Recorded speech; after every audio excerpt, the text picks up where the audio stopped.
terhormat bapak-bapak, ibu-ibu. Salam Pancasila. Bapak-bapak, ibu-ibu yang media Pidusani, tolong jangan lupa subscribe, likes, dan di-share. Sifatnya gratis. Saya pada hari Rabu tanggal 9 Maret tahun 2022 ini, saya akan mengomentari pertentangan negara hukum dengan negara demokrasi atas jabatan 3 periode presiden. Sekarang lagi ramai di perbincangan jabatan Presiden Joko Widodo selama 3 periode atau dilanjutkan sampai tahun 2027. Dan ada yang pro, ada yang memihak, dan yang kontra atau menentangnya. Dan penantang tersebut menyatakan antara lain, kelompok demokrasi memihak perubahan untuk kepentingan perusahaan terkait dengan pandemi virus corona.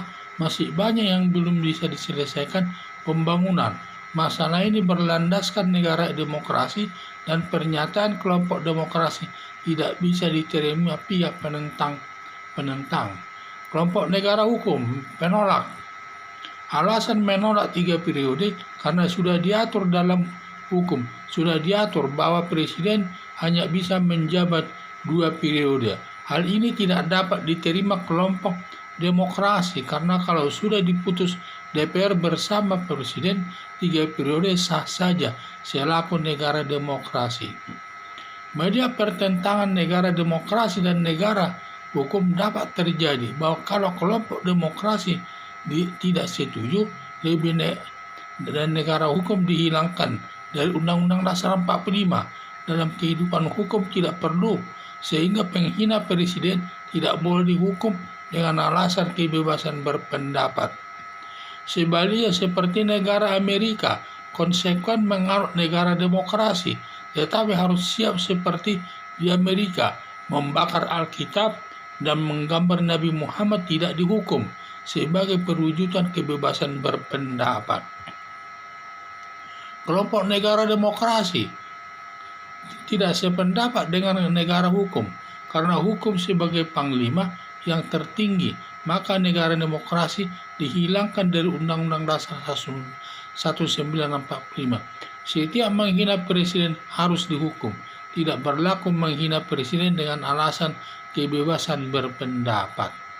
Melihat perdebatan tersebut tidak ada habis-habisnya, maka saya berpihak kepada jabatan Presiden Joko Widodo 3 periode yang diperpanjang sampai tahun 2027 dengan alasan kebutuhan antara lain. 1. Presiden Joko Widodo bersih dari perbuatan korupsi. Kinerjanya baik dalam membangun negara merata di seluruh Indonesia ini. Jokowi berani menindak membubarkan garis keras dengan membubarkan HTI, Forum Pembela Islam, dan lain sebagainya. Joko Widodo berani mengambil kekayaan hasil korupsi dari keluarga cendana.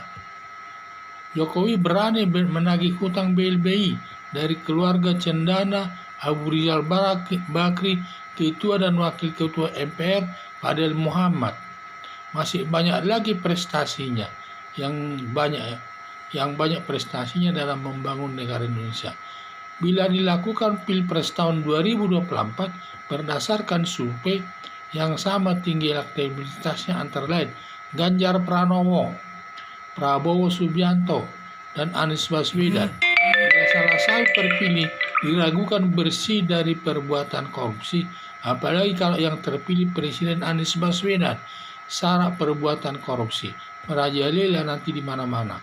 Dalam pemilu menggunakan politik identitas, bisa-bisa khilafah diganti nanti. Khilafah itu digantikan nanti. Pancasila itu diganti dengan khilafah nanti sebagai dasar negara.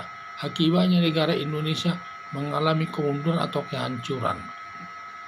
Harapan saya paling setuju Presiden Joko Widodo 3 periode atau perpanjangan jabatan sampai tahun 2027 demi terciptanya kestabilan negara Indonesia dan Pancasila terjaga dengan baik sebagai dasar negara Indonesia. Jadi terjadi pertentangan antara kelompok demokrasi dan kelompok negara hukum. Negara hukum menyatakan bahwa 3 periode, tidak bisa 3 periode karena sudah diatur dalam undang-undang bahwa jabatan presiden hanya 2 periode itu dasarnya. Sedangkan kelompok demokrasi menyatakan karena demi kepentingan pembangunan, karena pandemi virus corona dibutuhkan perpanjangan jabatan presiden karena banyak pembangunan belum terselesaikan dengan baik. Sehingga kalau Presiden Joko Widodo presiden bisa diselesaikan nanti semuanya. Itulah alasan-alasan dari kedua belah pihak. Tetapi kalau alasan saya bahwa alasan saya 3 periode itu supaya dijabat oleh Presiden Joko Widodo, karena dengan ketentuan saya hanya melihat sosok daripada Presiden Joko Widodo ini dengan alasan kebutuhan. 1. Presiden Joko Widodo ini bersih dari perbuatan korupsi, di mana pembangunan merata di seluruh Indonesia, dan juga dia berani menindak, mengambil harta kekayaan negara yang dikuasai dari hasil korupsi oleh keluarga cendana, dan berani menagih hutang daripada hutang BLBI, termasuklah di sini anak cendana dan juga di sini Abu Rizal Bakri dan juga Ketua MPR dan Wakil Ketua DPR Fadil Muhammad. Dia berani menagihnya hal tersebut. Jadi itulah harapan saya